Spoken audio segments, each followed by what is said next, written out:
Con el permiso de la mesa directiva, compañeras y compañeros senadores, empiezo con un comentario sobre el procedimiento y la dinámica de esta discusión, trayendo a colación lo que sucedió y que seguramente será parte de este debate con la reforma energética de Peña Nieto en el 2014.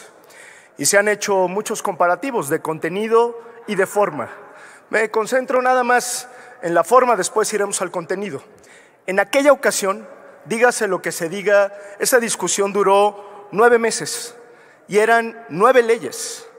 Se tuvo la oportunidad de dividir esta discusión en 4 dictámenes y la discusión duró una semana entre comisiones y el Pleno.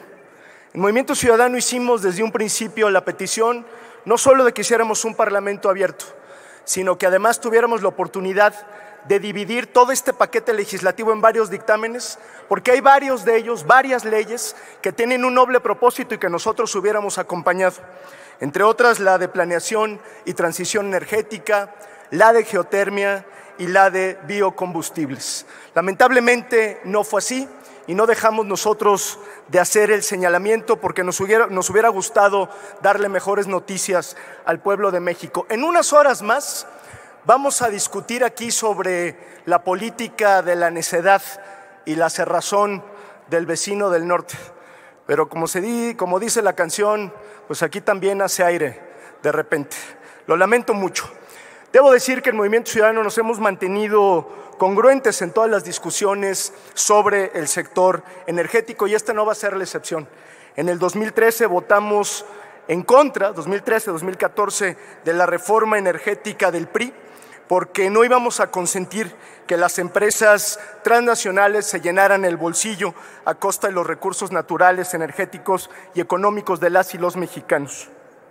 En el 2021 rechazamos la reforma eléctrica tóxica porque privilegiaba la generación de energía eléctrica de la CFE en perjuicio del medio ambiente y la economía de las familias mexicanas.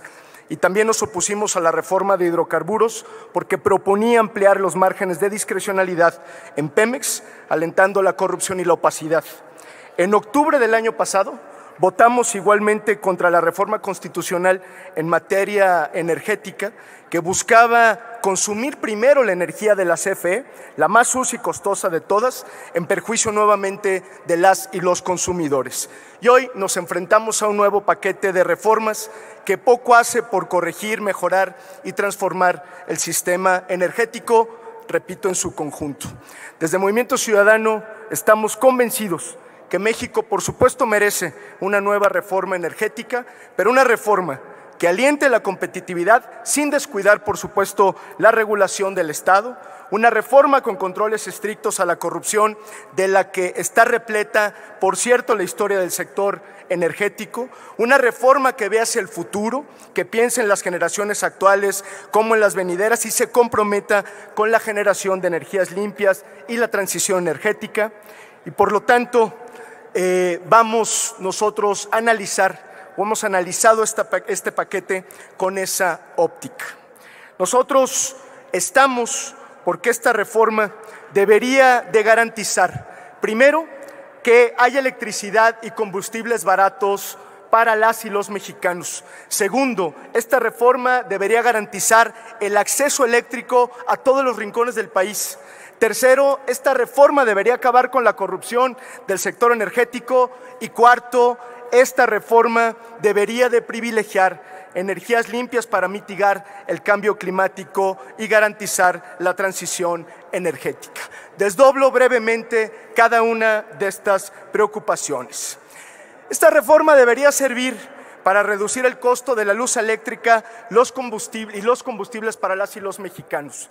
Y podemos entrar en todo un debate si en términos nominales o en términos reales las familias mexicanas pagan hoy más por la electricidad y por la gasolina. Nuestra posición es que sí, y para muestra un botón. ¿Qué ocurrió, pregunto yo, con la promesa de Morena de bajar el precio de la gasolina a 10 pesos? Hoy cuesta más de 24 pesos el litro Y la pregunta que yo hago es, ¿cómo pretenden bajar el precio de los energéticos si siguen priorizando a Pemex y a la CFE, que son empresas profundamente ineficientes? Priorizar a la CFE en vez de poner primero el bolsillo y la salud de las personas implica que podríamos terminar comprando energía más cara y más contaminante con tal de llegar al 54%. Segundo, esta reforma debería de servir para garantizar el acceso a la electricidad en todos los rincones del país. En México no existen datos claros que permitan dimensionar el número de habitantes en situación de pobreza energética, pero se estima que cuando menos 14 millones de personas viven en estas condiciones. Y reiteramos, ¿cómo van a garantizar el acceso y la suficiencia energética si la CFE no tiene capacidad de otorgar el servicio? El año pasado, compañeras y compañeros, 21 entidades de la República sufrieron apagones derivados de la política energética del gobierno. La inversión promedio del sexenio cayó 21% respecto a su antecesor. Y por primera vez, México registró una reserva eléctrica menor al 6% en 2024.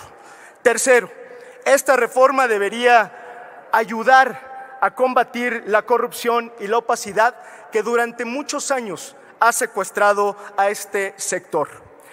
Este sector está plagado de corrupción. Está Odebrecht, está Nitrogenados, empresas que compraron a cientos de funcionarios mexicanos, incluidos senadores, diputados, para tratar de aprobar primero las reformas y segundo, para servirse de los contratos.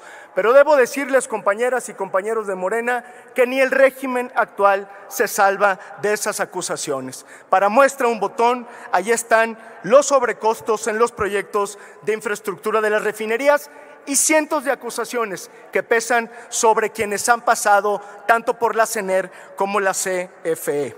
La reforma actual, siento decirlo, no le cambia ni una coma.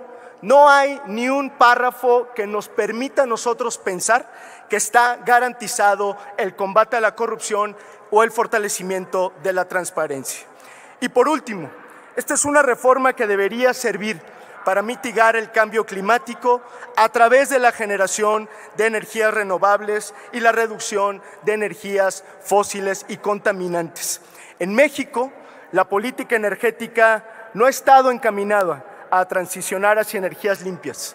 En el 2023, el 77% de nuestra matriz energética se componía de combustibles fósiles, mientras que las fuentes de energía limpia generaron el 23% de la electricidad total, por debajo del promedio mundial, que es del 39%. La energía solar, que es la mayor fuente de electricidad limpia en México, apenas representa el 6% de la participación.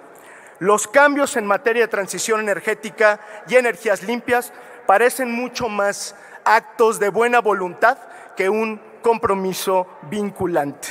En resumidas cuentas, como podemos advertir, persisten las grandes preocupaciones que señalamos ya durante la discusión de la reforma constitucional de octubre del 2024. En síntesis, y con esto concluyo, primero, la reforma no da claridad de cómo se logrará la prevalencia de la CFE y de Pemex. Segundo, la reforma no combate la corrupción, al contrario, otorga mayor flexibilidad en las asignaciones de contratos. Tercero, el diseño institucional de las empresas del Estado no aminora el riesgo ni da garantías para obtener energía más barata, limpia y accesible o para frenar la corrupción. Por eso, en Movimiento Ciudadano, compañeras y compañeros, no podemos acompañar este paquete de reformas. México, lo reiteramos, como siempre, merece una reforma que vea por la economía de las familias, pero sobre todo por la salud de sus habitantes y sobre todo el bienestar de las próximas generaciones. No hay justicia energética si no hay justicia intergeneracional. Muchas gracias.